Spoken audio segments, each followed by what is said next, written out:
Vegas too much credit. I mean, Florida State ended up losing on a blocked field goal that was returned back for a touchdown, and I'm not saying that they wouldn't necessarily have, Georgia Tech wouldn't have covered anyways, but I don't think Vegas, that's not exactly how they predicted it coming about. You finished 1-2 last week, too. You were on 2-1 there, streak for a while. Yeah.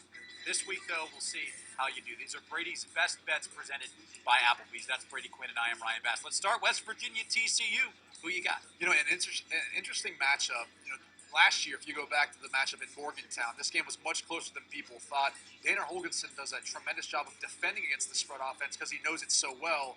He's one of those coaches who's really come down from the coaching tree from Lavelle Edwards, etc. So even though this game's played in Fort Worth, when you look at the makeup of TCU, their defense has been decimated with injuries. And I think West Virginia is going to be able to cover and stay within a 2-touchdown game. Now, I'm not necessarily saying West Virginia is going to win, but they'll be able to keep it closer than the odds makers think. Wow. That Boykin offense led, too. You think West Virginia, without their best defensive player, too? Don't sleep on Skylar Howard now. You can put up some points. They got some talent on the outside of wide receiver as well. Clemson coming off a big victory, and scoreboard-wise as well, in Miami.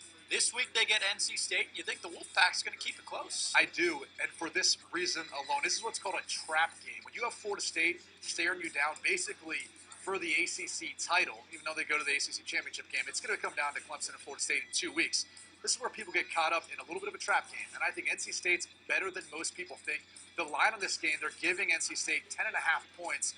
I think Jacoby Brissett, at quarterback for NC State, has been outstanding so far this year. He's going to give Clemson some issues, and this game, again, will be closer than the odds makers think. Matt Day's somebody, too, the running back for NC State, been pretty good, and he could take center stage here as well. Vanderbilt and Houston. I got a first-hand look at the Cougars' offense on Saturday, and they single-handedly ended George O'Leary's career for UCF. And that's going to be the key in this game. Really, Houston offensively, they've been outstanding this year under first-year head coach Tom Herman.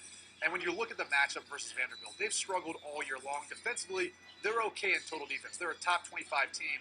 But I think Houston outmatches them with speed and talent on the outside. The spread is 11 on that game. That offense, it has been great, led by Greg Ward Jr., who has scored one of the most rushing touchdowns, on par with Leonard Fournette as far as rushing touchdowns are concerned in the NCAA. What do you think, Brady? Are we in for a 3-0 week this week?